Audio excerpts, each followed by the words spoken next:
Rabbi Friedman, I'm looking at this pamphlet about the Ten Commandments. I don't understand a few things. First of all, what does it mean, I am Hashem, your God? What does that mean, my God? Well, it's really big news. Because if he is Hashem, then he is very big and very powerful and very mysterious, and the whole world is tiny compared to him. So we would never imagine that Hashem really cares about us and wants us to be his closest people, his children. So he has to tell us, I am Hashem, but don't think that I don't care. Don't think I'm too big or too far away. I do care.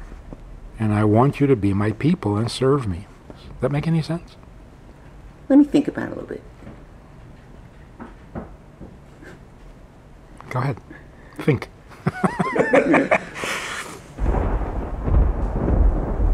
Okay. Well, the second one for sure doesn't make any sense. It says that I shouldn't make or have or worship gods and idols. Nobody makes idols anymore. What does that mean? Yeah, we don't even know how to make an idol. No. You got to be talented to do that. You can worship a lot of things. In the olden days, people worshiped the sun. They didn't make the sun, they didn't make the moon, but they worshipped it.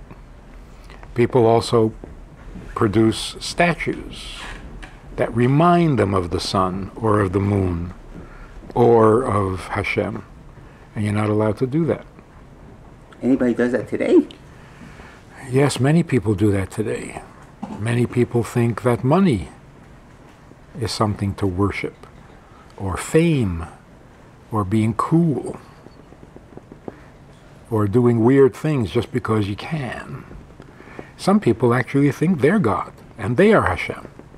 So they can do whatever they want, and nobody can tell them what to do. They make themselves into an idol. So we thought that those kinds of crazy things stopped long time ago, but it didn't. Okay, what about the third one? Do not swear in Hashem's name. My friend Yitzi said swearing means saying a bad word. That's not what it means here. Saying bad words is a completely different commandment or mitzvah. But here, don't be too familiar and too careless with Hashem's name, because the name is holy. So to use Hashem's name when you're saying foolish things, that's not right. We use Hashem's name only when we're making a bracha, or davening, or learning. Fourth one says honor and observe Shabbos. Everyone does that. I've been doing that since I was a baby. You're a good boy. You were raised right. So what does it mean to honor the Shabbos? You make kiddush, you eat special foods, you wear special clothes, you act differently on Shabbos than you do during the week to honor the Shabbos.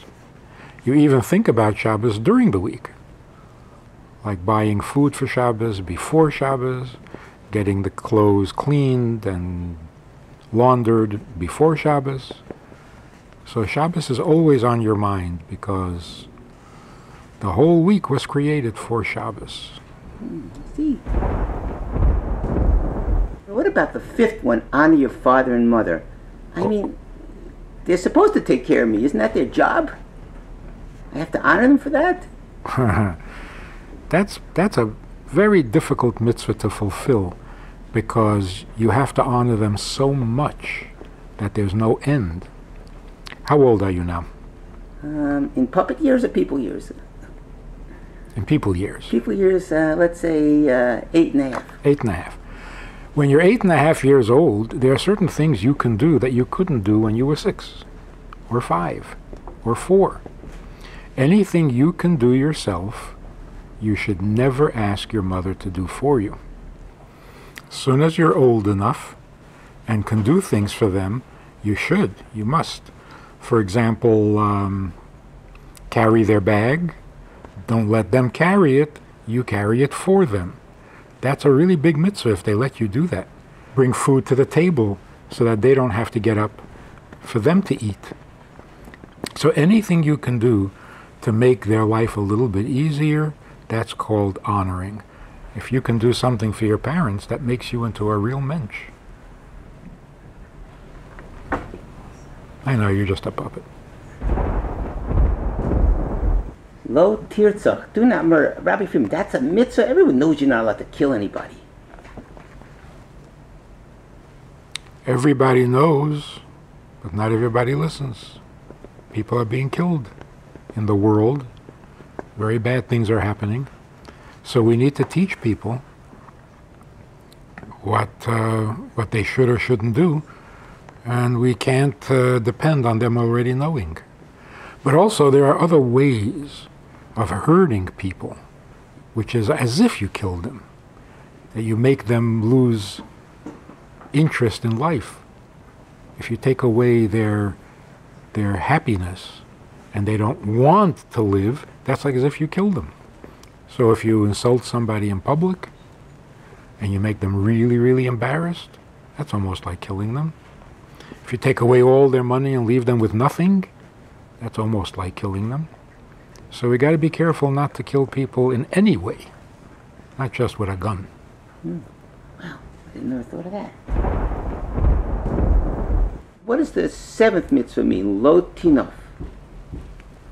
Do not dishonor marriage. Every man should treat his wife as very special, because being married is special. When a woman gets married, she becomes holy. That's why it's called kiddushin.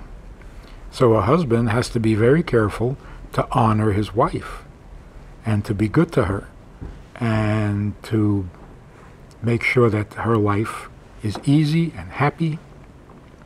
And if he hurts his wife, that's a very bad thing. And we should also have respect for other people's wives and marriages.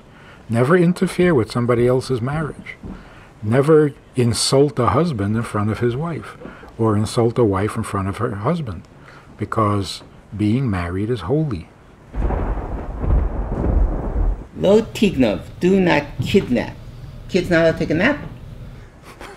That's a mitzvah, one of the commandments. That's a funny joke.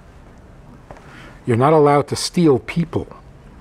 You're not allowed to take them away from their house or from their place and take them where they don't want to go. People have to be free to serve Hashem. If you take them away and lock them up someplace, then they can't do what they were created to do. That's nasty. That's scary. Yeah, and bad. The next one says, Lo se'aneh, do not give false testimony. What does that mean?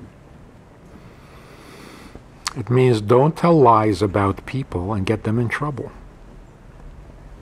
So if they ask you whether you saw somebody taking somebody else's candy and they didn't, and you say they did, so you're going to get them into trouble over nothing, and you're testifying, you're like a witness, and you're saying false things. You're saying people did something that they didn't do. And the 10th one says, Lo sachmo, do not desire what belongs to someone else. There's something wrong with just thinking something bad, even if I don't really take anything? Well, a happy person doesn't look into other people's lives and want what other people have. You're happy with what you have, with your life, because what you have is yours, which means you can do a mitzvah with it, and you can serve Hashem with it. What somebody else has is not necessary for you, and you can serve Hashem without it. So don't get distracted. Don't always be looking at other people. Don't always want what somebody else has. Enjoy what you have.